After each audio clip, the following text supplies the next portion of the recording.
भक्तजनों, श्री सीताराम। दरअसल में सावन का महीना जो है वो अब शुरू होने वाला है।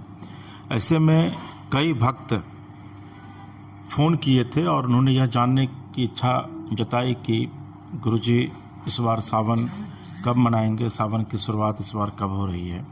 तो देखिए, सूर्य के दक्षिणायन होने पर ही सावन मास की शुरुआत होती है और सावन माह का संचालन जो है वो जगत पिता भगवान भोले शंकर शिव जी करते हैं। सावन माह में शिव मंदिरों व घरों में भगवान शिव का जलाभिषेक रुद्राभिषेक किया जाता है।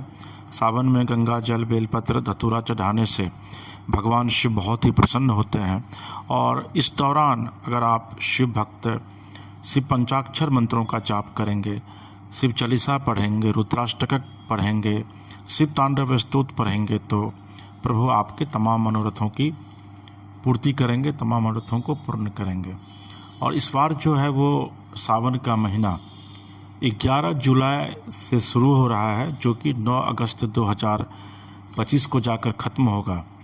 और सावन में भगवान शंकर और माँ पार्वती के पूजा का विशेष महत्व है और ख़ास करके भगवान शंकर के पूजा का तो बहुत महत्व है। और इस बार जो सावन पड़ रहा है उसमें 4 सोमवार होंगे, जिसमें कि आप जलाभिषेक और रुद्राभिषेक कर सकते हैं। और कोशिश यह ज़रूर कीजिएगा कि सावन में कम से कम भगवान को गंगा जल और बेलपत्र जो हैं वह ज़रूर चढ़ाएं।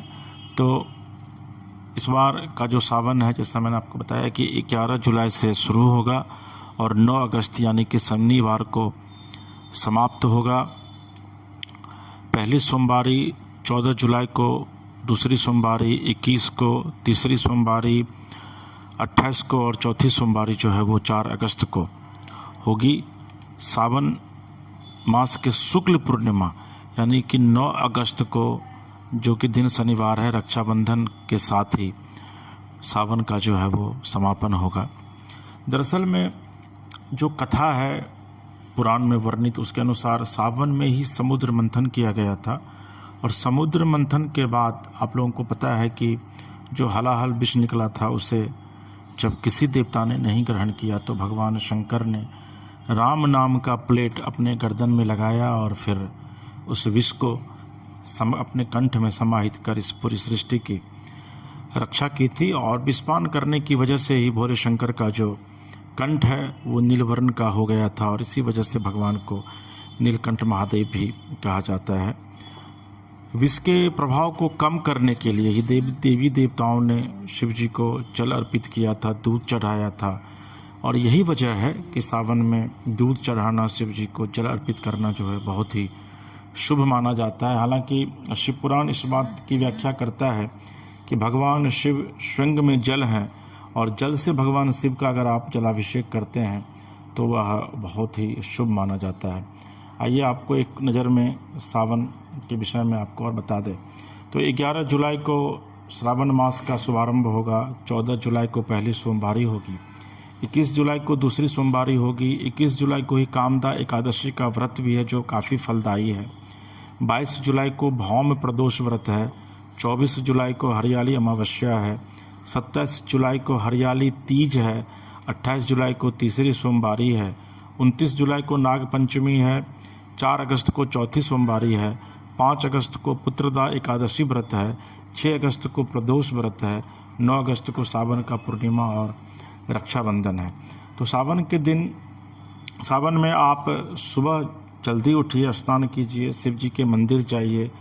अगर आप घर में पूजा करना चाहते हैं तो घर के मंदिर में छोटा सा शिवलिंग आप अगर रखे हैं तो आप वहाँ भी पूजन कर सकते हैं। और शिवलिंग पर जल और कच्चा दूध का अभिषेक जो है वह ज़रूर कीजिए। अगर आपके पास समय है तो रुद्राभिषेक किसी भी दिन, कोई ज़रूरी नहीं है कि आप सोमवार को ही कीजिए, किसी भी दिन आप रुद्राभिषेक भी कर सकते हैं। और रुद्राभिषेक जब भी आप कीजिए तो उसमें दही, घी, शहद और गन्ने का रस जो है वो भगवान को ज़रूर चढ़ाइए। भगवान इससे बहुत ही प्रसन्न होते हैं। शनि भगवान का जो होता है, शनि का जो वृक्ष होता है उसका पत्ता तोड़ करके आप भगवान को चढ़ाइए।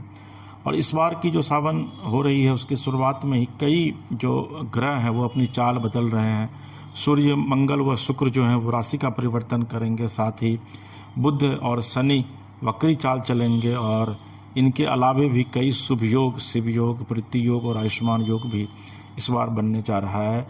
तो कोशिश यह जरूर कीजिएगा कि हर एक सोमवार को कम से कम महादेव को जल जरूर चढ़ाएं। ओम नमः शिवाय का आप मंत्र का जाप कीजिए। अगर हो सके तो एक और बहुत ही प्यारा मंत्र है शिव का, ओम भूर्भुवस्सुवः शांब सदा शिवाय नमः।